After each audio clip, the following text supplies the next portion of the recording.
ഇപ്പോൾ CPM നേതാവ് advocate Arunkumar കൂടി നമുക്കൊപ്പം ചേരുകയാണ്. അരുൺകുമാർ, താങ്കളുടെ വാക്കുകളും വാർത്തയും താങ്കൾ കേട്ടിട്ടുണ്ട്. പക്ഷേ ഒരിക്കൽ കൂടി KC വേണുഗോപാൽ പറഞ്ഞത് ഒന്ന് കേട്ടതിന് ശേഷം താങ്കളുടെ പ്രതികരണത്തിലേക്ക് വരാം. KC വേണുഗോപാലിന്റെ പ്രതികരണത്തിലേക്ക്. തെരഞ്ഞെടുപ്പ് കാലത്ത് വോട്ട് വാങ്ങിക്കാൻ വേണ്ടി ഉപയോഗിക്കുന്ന കൈക്കൂലിയാക്കിയിട്ടാണ് ശ്രീ പിണറായി വിജയന്റെ സർക്കാർ ഇപ്പൊ പെൻഷൻ ഇലക്ഷൻ കാലത്ത് 2 ഗഡു, ഇനിയിപ്പം വരുമായിരിക്കും ചിലപ്പോ എവിടെയെങ്കിലും പറയൂ 2 ഗഡു 1 ഗഡു. അരുൺകുമാർ, KC വേണുഗോപാൽ രാജ്യത്തെ കോൺഗ്രസിന്റെ ACC ഓർഗനൈസിംഗ് സെക്രട്ടറിയാണ് നിലമ്പൂർ തെരഞ്ഞെടുപ്പിൽ വന്ന് ഇത്തരത്തിലുള്ള അധിക്ഷേപം നടത്തിയത്. സംസ്ഥാന സർക്കാരിനെതിരെ സ്വാഭാവികമായും ചിലപ്പോൾ തെരഞ്ഞെടുപ്പ് കാലത്ത് ചില പരാമർശങ്ങൾ നടത്താറുണ്ട്, വിമർശനങ്ങൾ ഉന്നയിക്കാറുണ്ട്.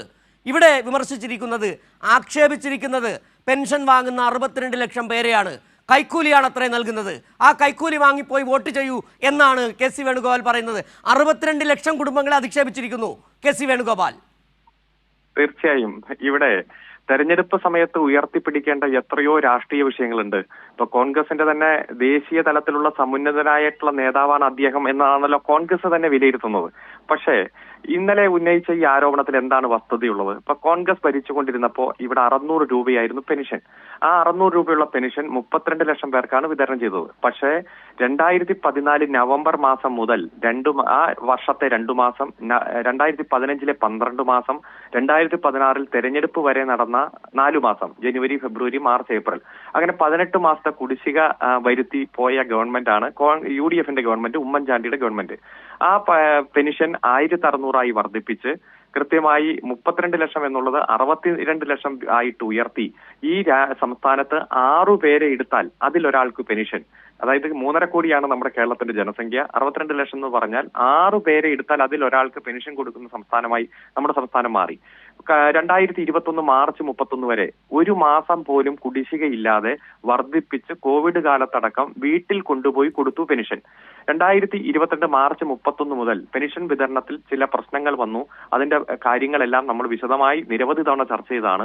പെൻഷൻ കമ്പനികളുടെ പ്രവർത്തനത്തെ പൂർവ്വകാല പ്രഭാവത്തിൽ തന്നെ കേരളത്തിന്റെ കടമെടുപ്പ് തോതിലേക്ക് പെടുത്തി 2016 മുതൽ നിങ്ങൾ വിതരണം ചെയ്ത പെൻഷൻ കേരളത്തിന്റെ കടത്തിൽപ്പെട്ടിരിക്കുന്നു എന്ന് പറഞ്ഞു പ്രതിസന്ധി സൃഷ്ടിക്കാൻ കേന്ദ്ര ഗവൺമെന്റ് നടത്തിയ ശ്രമം, അതിനെതിരെ വലിയ പ്രക്ഷോഭം, ഡൽഹിയിൽ നടന്ന സമരം, സുപ്രീം കോടതിയിൽ പോയി നിയമ പോരാട്ടം എല്ലാം നമ്മുടെ മുന്നിലുണ്ട്. ആ ഒരു സാഹചര്യത്തിൽ 6 മാസത്തെ കുടിശ്ശികയാണ് അന്ന് വന്നത്. പിന്നെ മാസം റെഗുലറൈസ് ചെയ്തുകൊണ്ട് എല്ലാ മാസവും കൃത്യമായി പെൻഷൻ കൊടുക്കുന്ന സാഹചര്യം വന്നു. ഇടയ്ക്കിടയ്ക്ക് കുടിശ്ശികയുള്ള പെൻഷൻ വിതരണം ചെയ്തു.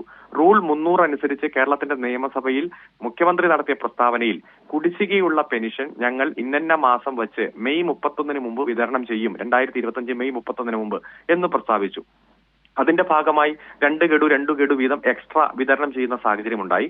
1 മാസം മുമ്പ് തന്നെ മെയ് മാസത്തിൽ കൊടുക്കുന്ന പെൻഷനോടൊപ്പം കുടിശ്ശികയുള്ള 2 മാസത്തെ കൂടി കൊടുക്കും എന്ന് പ്രസ്താവിച്ചു. അതിന്റെ ഭാഗമായി പെൻഷൻ വിതരണം തുടങ്ങി. പെൻഷൻ വിതരണം തുടങ്ങിയതിനു ശേഷമാണ് ഇപ്പോ തെരഞ്ഞെടുപ്പ് പ്രഖ്യാപിച്ചത്, നിലമ്പൂരിലെ തെരഞ്ഞെടുപ്പ് പ്രഖ്യാപിച്ചത്.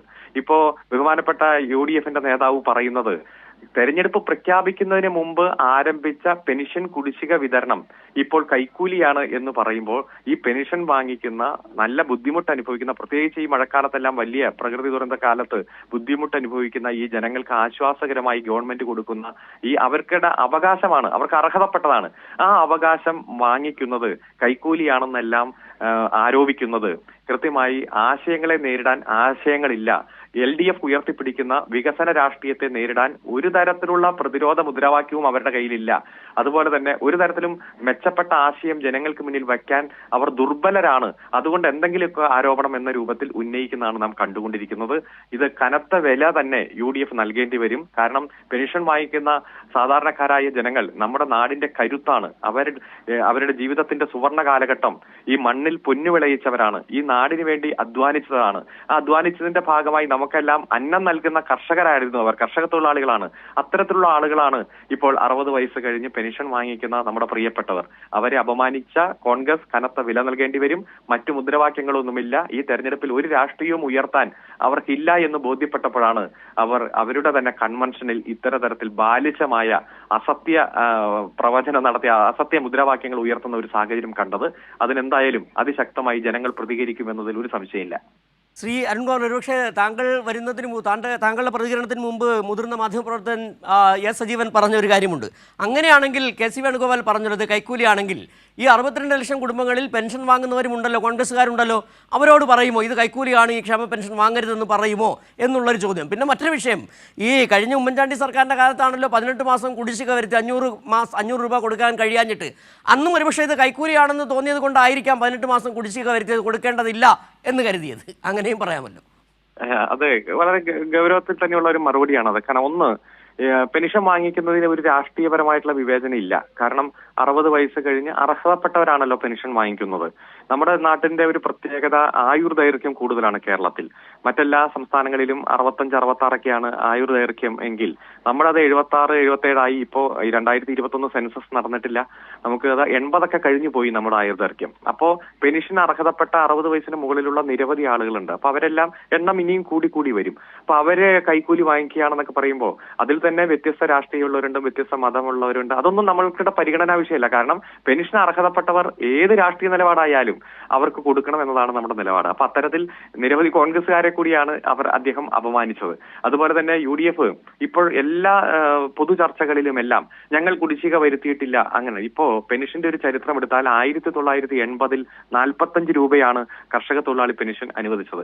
80 ഗവൺമെന്റ്, 82, 87, അതുപോലെ 91, 96, 2001, 2006, അങ്ങനെ അതിനുശേഷം നിരവധി ഗവൺമെന്റുകൾ അധികാരത്തിൽ വന്നു.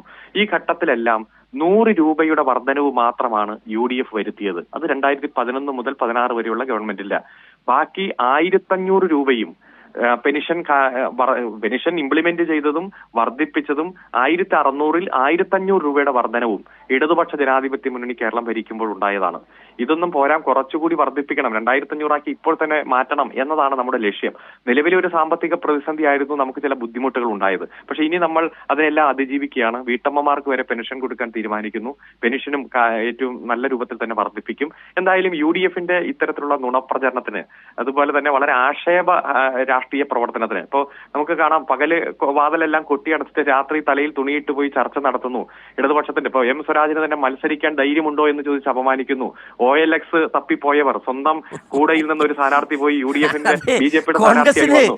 അല്ല ശ്രീ അരുൺകുമാർ, ഈ പകൽ പരിപാടിയൊന്നുമില്ല, രാത്രിഞ്ചന്മാരുടെ ഒരു പാർട്ടിയായി കോൺഗ്രസ് മാറിയിരിക്കുകയാണ്. പ്രത്യേകിച്ച് ഒന്ന് രാഷ്ട്രീയം പറയാനില്ല, പിന്നെ ഈ രാത്രിഞ്ചന്മാരായി നടക്കുക. ഇതാണ് ഇപ്പോൾ കേരളം കണ്ടുകൊണ്ടിരിക്കുന്നത് നിലമ്പൂർ തെരഞ്ഞെടുപ്പിൽ. അതെ. OLX തപ്പിപ്പോയപ്പോ സ്വന്തം കൂടെയിൽ നിന്ന് ഒരു സംസ്ഥാന പാർട്ടിയുടെ സംസ്ഥാന സെക്രട്ടറിമാരിൽ ഒരാൾ BJPയുടെ സ്ഥാനാർത്ഥിയായിട്ട് വരുമ്പോ അന്നേരവും അദ്ദേഹം കേരള കോൺഗ്രസിന്റെ സംസ്ഥാന ഭാരവാഹിയാണ്. നാളെ BJPയുടെ മെമ്പർഷിപ്പ് എടുക്കുമെന്ന് പറഞ്ഞ് ഇന്ന് BJPയുടെ സ്ഥാനാർത്ഥിത്വം പ്രഖ്യാപിക്കുന്നതാണ് നമ്മൾ കണ്ടത്. അപ്പോ കോൺഗ്രസ് ഇപ്പോൾ അടുത്ത കാലത്ത് നടത്തിക്കൊണ്ടിരിക്കുന്ന ഈ അധാർമിക രാഷ്ട്രീയ പ്രവർത്തനത്തിനെതിരെ ശക്തമായിട്ടുള്ള ഒരു മറുപടി ആയിരിക്കും ഈ നിലമ്പൂർ തെരഞ്ഞെടുപ്പിലെ ജനങ്ങളുടെ മനസാക്ഷിയുടെ അംഗീകാരം രേഖപ്പെടുത്തലിലൂടെ തെളിയിക്കാൻ പോവുക. വളരെ നന്ദി അരുൺകുമാർ, ഈ സാഹചര്യത്തിൽ പ്രതികരിച്ചതിന്.